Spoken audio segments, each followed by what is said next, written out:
నమస్తే అండి. ఈరోజు మనం పలావ్లోకి బిర్యానీలోకి చాలా టేస్టీగా ఉండే మటను పచ్చి శనగపప్పు కర్రీ చేసుకుందామండి. ముందు స్టవ్ ఆన్ చేసి కడాయి పెట్టానండి. ఉల్లిపాయలు వేసుకుంటున్నానండి. 2 ఉల్లిపాయలండి, చిన్న సైజు. మటన్ 300 గ్రాములండి.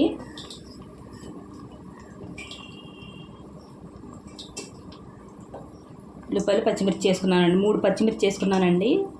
పసుపు ఉప్పు వేసుకుంటున్నానండి ఉల్లిపాయలకి సరిపడా. నేను ముందు పసుపు ఉప్పు వేసి మటన్ ఉడికించి ఉంచుకున్నానండి పక్కన.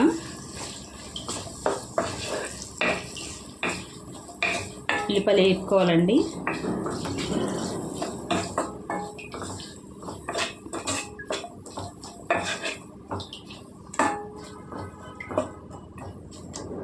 మూత పెట్టి వేపుకుందామండి. చూడండి, ఉల్లిపాయలు మగ్గిపోయినాయండి. ఉడకపెట్టి ఉంచుకున్న మాంసం వేసుకుంటున్నానండి.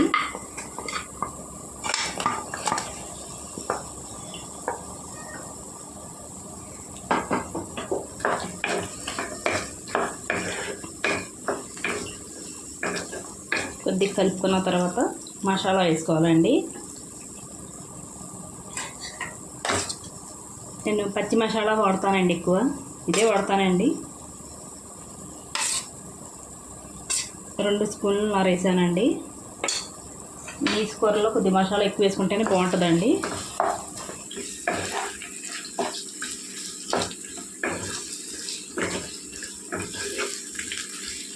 ఏ కర్రీకైనా పచ్చి మసాలా చాలా టేస్టీగా ఉంటుందండి.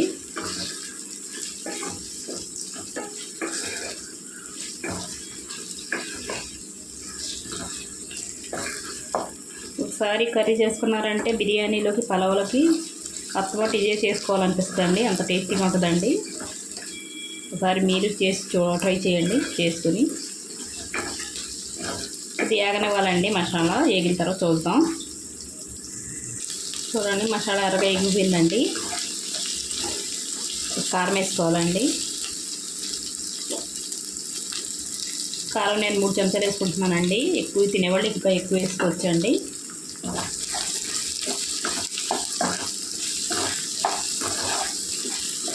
ఇది ఏగనివ్వాలండి కారం.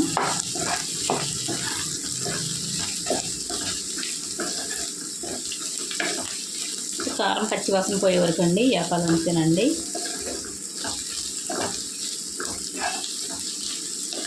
అంతేనండి.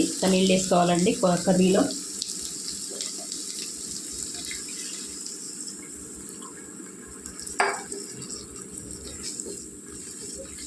ఈ ఆట మాసంలో కొద్దిగా నీళ్ళు ఎక్కువ వేసుకోవాలండి. నేను కొద్దిగా వేసుకుంటానండి. చూడండి, నేను ఇంకొక అర గ్లాసు ఎక్కువ వేసుకున్నానండి. గ్లాసు ఉన్నారండి నీళ్ళు. ఇవి బాగా ఉడకనివ్వాలండి. ఉడికిన తర్వాత చూద్దాం. చూడండి, ఇలా ఉడుకుతున్నప్పుడు పచ్చిశనగపప్పు అండి ఉడకబెట్టి ఉంచుకున్నానండి. 30 గ్రాములండి. ఇంకా ఎక్కువ వేసుకుంటే వేసుకోవచ్చండి, టేస్టీగా ఉంటుంది.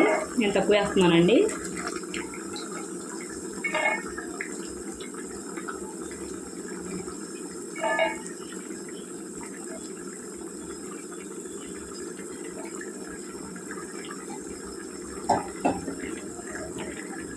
కలుపుకోవాలండి బాగా వేసుకొని.